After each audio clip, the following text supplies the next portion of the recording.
tayo po ay dapat na mapuno ang ating mga isipan at damdamin o ma-obsess ang ating buhay sa tinatawag na pasasalamat at papuri sa ating Panginoon. Kaya nga't yung quotation kanina, ang sabi, ang ganda po ng quotation na binasa natin kanina, no? Ang sabi niya dito, when we are in trouble, run to God. When in pain, dwell in His presence. When you don't know what to do or say, ask God. For every moment, praise God. He is always by our side. Mga kapatid, ang sabi po sa ating pong susing talata na ating pong pag-aaralan ay masusupungan natin sa aklat po ni Haring David, Kapitulo 34. Ang talata po ay 1. Ganito po ang sabi niya sa atin. Aking pupurihin ang Panginoon sa buong panahon. Ang pagpuri sa Kanya ay laging sa aking bibig. Yan. I will bless the Lord at all times. His praise shall continually be in my mouth. Paano po nasulat ni Haring David ito pong Kapitulo 34 ito? Ito po kasaysayan ni Haring David. No? Ito po ay masusupungan sa 1 Samuel. 1 Samuel chapter 21, verses 10 to 15. Ito po kasaysayan na nang siya po ay iniligtas niya ang kanyang sarili sa kamay ni Haring Saul. Kasi nagiba na yung trato ni Haring Saul kay David. Dahil nalaman niya na ang susunod na kahalili ni Haring Saul ay si David. Kaya dahil dito ay ang sabi 1 Samuel chapter 21 verses 10. At tumindig si David at tumakas ng araw na yaon dahil sa takot kay Saul. At naparoon kay Akis na hari ng Gat. At sinabi ng mga lingkod ni Akis sa kanya, hindi ba ito'y si David na hari sa lupain? O nakilala po itong si Haring David. Hindi ba pinag-aawitan siya sa mga sayaw na sinasabi, pinatay ni Saul ang kanyang libo-libo, no? At ni David ang kanyang laksa-laksa. At iningatan ni David ang mga salitang ito sa kanyang puso. At natakot na mainam kay Akis na hari ng Gat. Ibig sabihin, mga kapatid, sabihin natin nahuli itong si Haring David. Kaya iniharap siya kay Haring Akis ng lugar ng Gat. At kanyang binago. Dahil natakot po itong si Haring David, alam niyo po, ang sabi dito ay David pretending to be insane in order to escape from King Akis. Ayan, nagpretend siya. Kanyang binago ang kanyang kilos sa harap nila at nagkunwaring ulol sa kanilang mga kamay. Nagkunwari po ito si Haring David. Anong ginawa niya?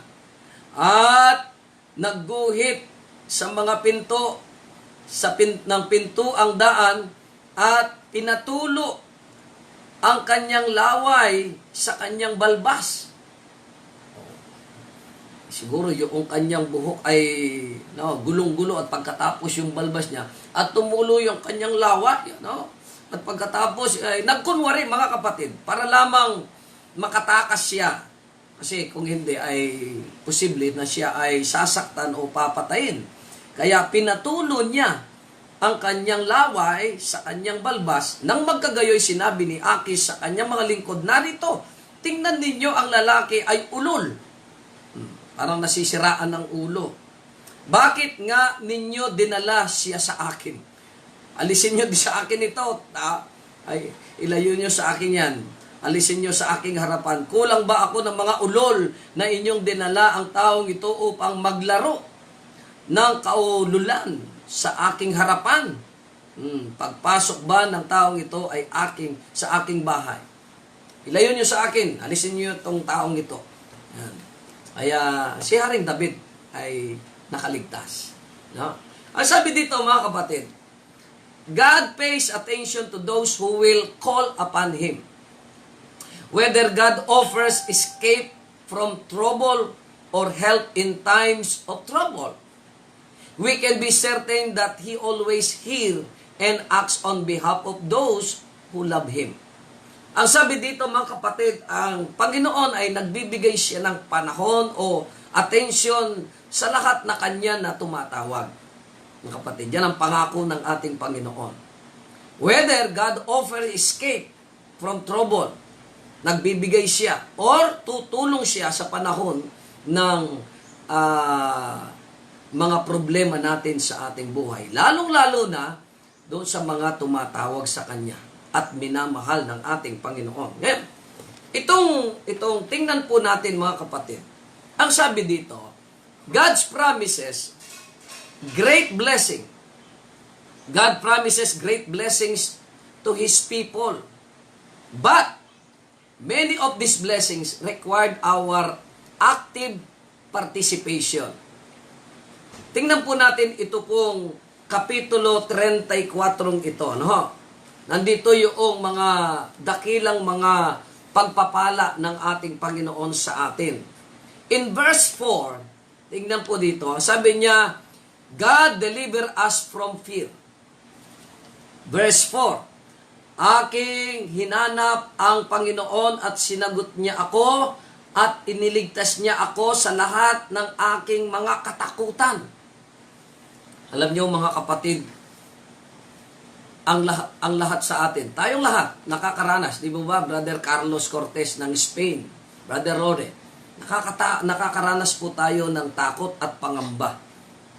Tayong lahat. Ako'y naniniwala na nakaranas tayo at nakakaranas po tayo ng takot at pangamba. Pero ang Diyos, ang sabi niya dito, ay Kanyang ililigtas.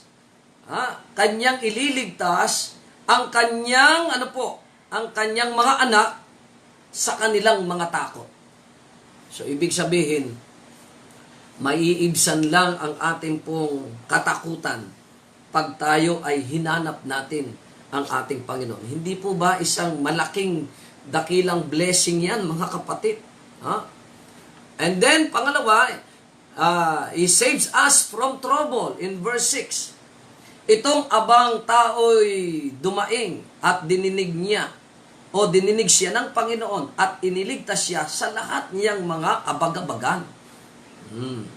He saves us from troubles sa lahat ng ating kabag-abagan. Sa verse 9, tingnan po natin ang verse 9. Ano yung blessing ng Panginoon sa atin dito? O mga takot kayo sa Panginoon, kayong mga banal niya, sapagkat walang kakulangan sa kanila na mga tatakot sa Kanya. Ang ibig sabihin ay, God supply our needs. God supply our needs, mga kapatid. In the midst of pandemic, ang pangako ng Panginoon ay hindi po tayo, tamo po kapaltan. Kapampangan, tamo po kapaltan. Karingegan-ganang pamangailangan tamo. Sa lahat ng ating pangangailangan, susuplayan tayo ng ating Panginoon. Natatandaan nyo ang bansang Israel within 40 years in the wilderness. Sinuplayan sila ng pagkain ng Panginoon. Natutulog pa, karamihan. Nandiyan na ang pagpapala, nandiyan na ang pagkain nila sa buong maghapon. Sinuplayan sila ng masarap na tubig. So within 40 years, nang humiling pa sila ng karne para maiba ang kanilang lasa, pinaulan sila Pinaulanan sila ng Panginoon ng karne ng pugo. Brother Abner Hachero. Pinaulanan sila ng pugo. Masarap, ano? Kaya ang sabi dito in verse 9, God supply our needs. Oh, amen? Sister Melen? Oh, ibibigay ng Panginoon ang lahat ng ating mga pangangailangan. Ayan.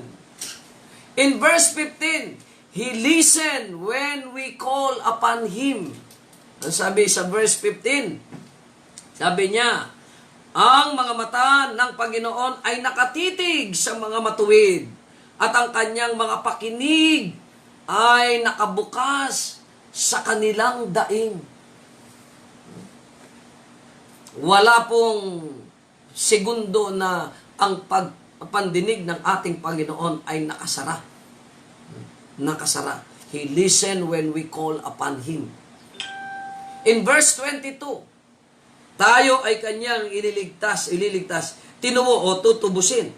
Tinutubos ng Panginoon ang kaluluwa ng kanyang mga lingkod. Kita niyo? Tinutubos tayo. He redeemed us sa ating pong mga pagkakasala. At sa kapitulong ito, ang sabi, but we need to trust and we need to do our part. Kailangan natin gawin, mga kapatid, ang ating bahagi para matanggap natin ang lubusan. Kaya si Haring David, itong chapter na ito, nandoon narito yung kanyang mga binabanggit na bahagi natin. Okay? In verse 10, when we seek Him, kung hahanapin natin ang Panginoon. Sayin natin ang verse 10, ang mga batang leon ay kinakapos at nagtitiis ng gutom. Ngunit silang nagsisihanap sa Panginoon ay hindi kukulangin ng anumang mabuting bagay. Kita nyo, itong pangako ng ating Panginoon na ito.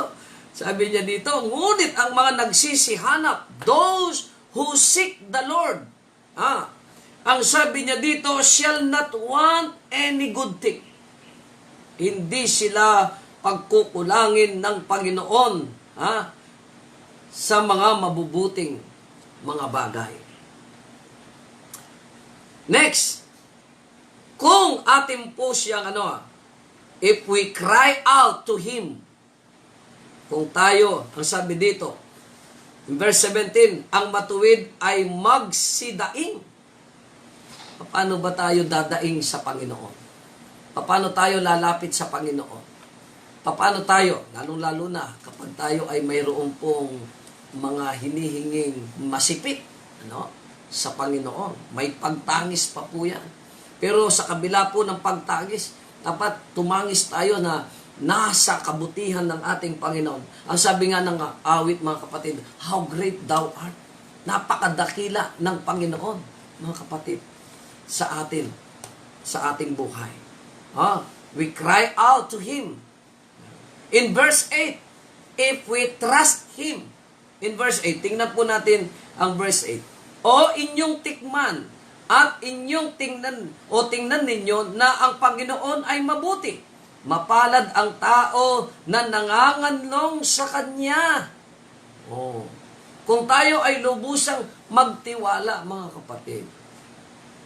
Yes, sa ating panahon nga ito, beyond our control. Tandaan po ninyo, ang mga pangyayari sa ating pong buhay, sa ating kapanahunan, sa ating kapaligiran, all of these things are beyond our control.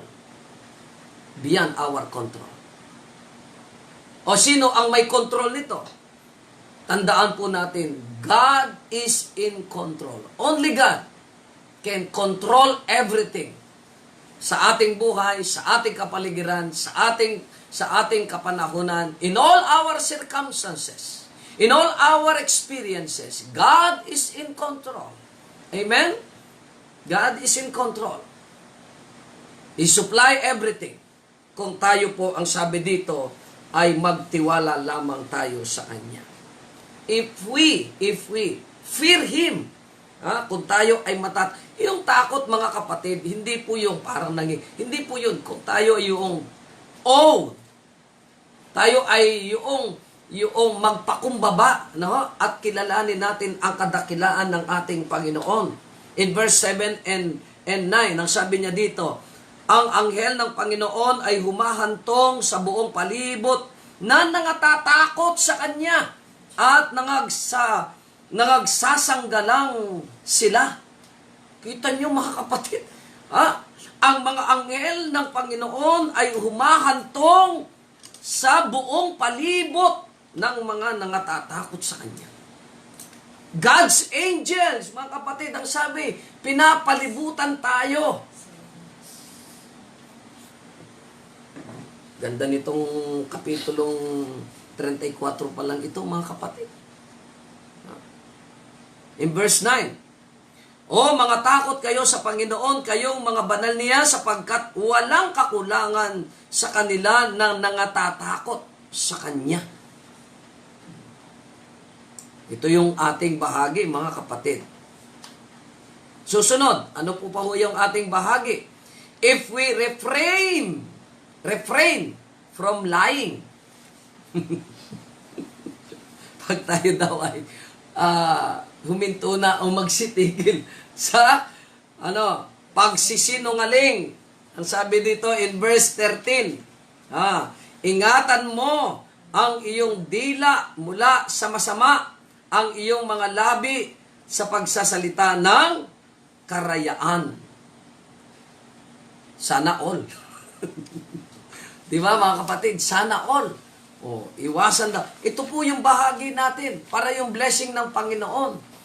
Refrain from lying. And then in verse 14, turn from evil and do and seek peace. Yan. Verse 14, lumayo ka sa kasamaan at gumawa ka ng mabuti, hanapin mo ang kapayapaan at habulin mo. Yan. Habulin mo. Ganda nitong verse. Number, susunod. Anong susunod? Second to the last. Be humble. Be humble. In verse 18, ang sabi niya dito, ang Panginoon ay malapit. Kanino? Sa kanila na may bagbag na puso at inililigtas ang mga may pagsisising diwa. Lalong-lalo na doon sa mga bagbag na puso at nagsisising diwa. Be humble, mga kapatid, sa harapan ng Panginoon. And last, ito po ang dapat natin gawin. Serve Him. Maglingkod tayo sa Kanya. Maglingkod tayo sa Kanya. In verse 22, tinubos ng Panginoon ang kaluluwa ng kanilang mga lingkod. Maglingkod tayo at wala na sa pagsisipagkanlong at wala sa nagsisipagkanlong sa Kanya ay kikilanlin may sala.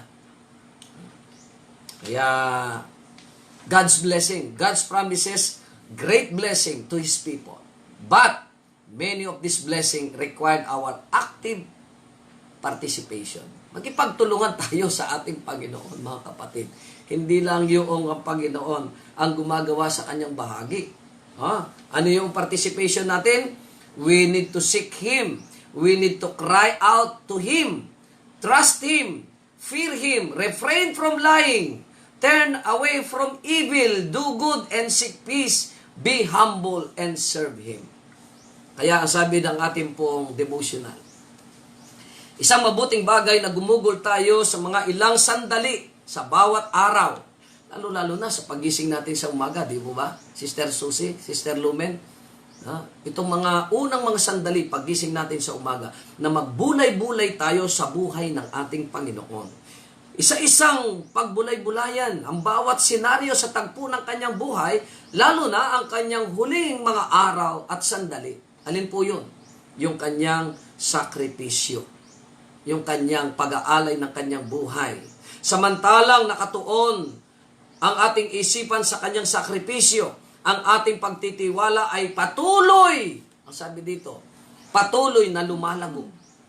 Ang ating pag-ibig ay magiging masigla, and we shall be more deeply imbued with His Spirit. Samantalang tayo ay nagbubulay-bulay, mga kapatid, we are more deeply imbued by the Holy Spirit. Tayo ay laling maakayin ng banal na Espiritu. Ito pa, mga kapatid, And as we associate together, pag tayo ay nagkasama-sama, we may be a blessing to one another. Amen?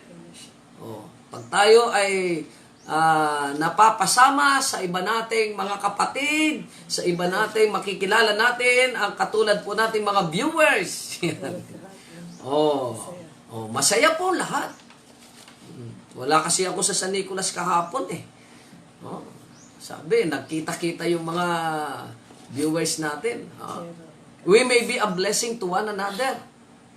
If we are Christ, our sweetest thoughts will be of Him. We shall love to talk of Him. And as we speak to one another of His love, our hearts will be softened by divine influences. Beholding the beauty of His character, and we shall be changed into the same image from glory to glory. Yan ang sa Desire of Ages, page 83. Ganito pa po ang sabi sa atin. The Lord Jesus loves you. Tandaan niyo po yan mga kapatid. Ang Panginoong Yesus Kristo, mahal niya po tayo. Amen? If you doubt His love, kung ikaw ay nagdududa sa Kanyang pag-ibig sa iyo, sa Kanyang pagmamahal sa iyo, just look to Calvary. Just look to Calvary. Pagbulay-bulayan mo yung senaryo doon sa Kalbaryo. Samantalang ang Panginoon ay nakahang doon sa krus. No? Hindi ba ito ang manifestation ng kanyang hindi natin matarok, hindi natin kayang masukat na pagmamahal niya sa bawat isa sa atin? The light reflected from the cross shows you the magnitude of that love which no tongue can tell. Yung mga kapatid, hindi kayang hindi kayang saysayin, hindi kayang bigkasin. Walang adjective na po pwede natin gamitin na ating pong ilarawan ang pag-ibig ng ating Panginoon sa Kristo doon sa krus ng Kalbaryo. Kaya nga, ang sabi ni John, ito po yung salita ni John, Brother Mandy, no? At Sister Ellen. Ang binanggit na salita ni John para lamang ilarawan niya sa atin ang pag-ibig na ito ng ating Panginoon. Ang sabi niya sa John 3:16, For God so loved the world. Yung salitang so, ano yun? Anong kuwan yun? Unlapi, gitlap, ini naman gitlapi. For God so loved the world. Ang may gumamit pa niyan, si Apostol Pablo, ang sabi niya, how can we escape if we neglect so great salvation? Dinidiin po mga kapatid, ano? Pagdiriin ito. Paano yung intensify, yung magnitude ng pag-ibig ng ating Panginoon. Sabi niya dito, it shows, ang sabi niya dito, the light reflected from the cross shows you the magnitude of that love which no one or no tongue can tell. Mga kapatid, the mercies of God surround you every moment. Sister Naomi, ang awa at kahabagan ng Panginoon ay patuloy na patuloy na nakapalibot sa iyo every moment. Not even a single moment, even a single seconds na mawawala. Kaya ang sabi ni Apostol Pablo, who can separate us from the love of God? Sino ang makapaghihiwalay? Ano ang makapaghihiwalay sa atin sa pag-ibig ni Kristo? It would be profitable for you to consider how and whence your blessing come every day. Sister Perle, sabi niya dito, bilangin mo. Let the precious blessings of God awaken gratitude to you. You cannot number the blessing of God.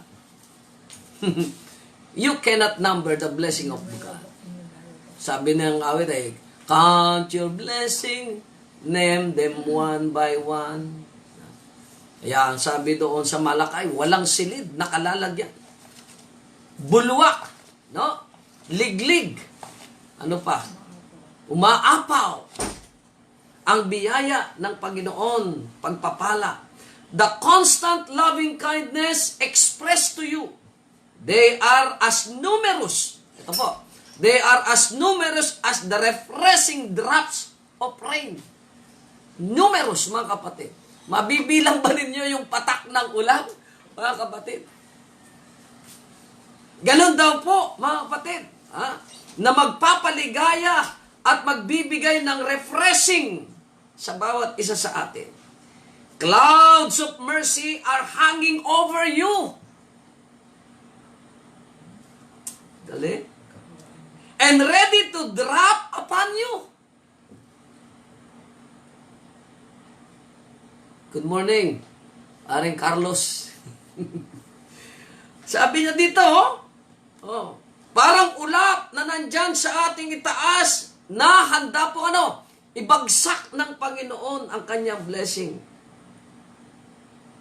If you will appreciate the valuable gifts of salvation, you will be sensible of daily refreshment of the protection and love of Jesus. You will be guided in the way of peace. Saan pa tayo, mga kapatid? No? Saan pa tayo? Merong prayer request yan. Kaya nga, sabi sa atin dito, see Him. Tingnan natin, mga kapatid. Mag-reflect tayo. By the eye of faith, sa pamamagitan daw po ng mata ng ating pong pananampalataya. Bending over you in love. He wants you to live in His presence. Ganda nitong devotional natin ito. God wants us to live in His presence and to have eternal life and a crown of glory.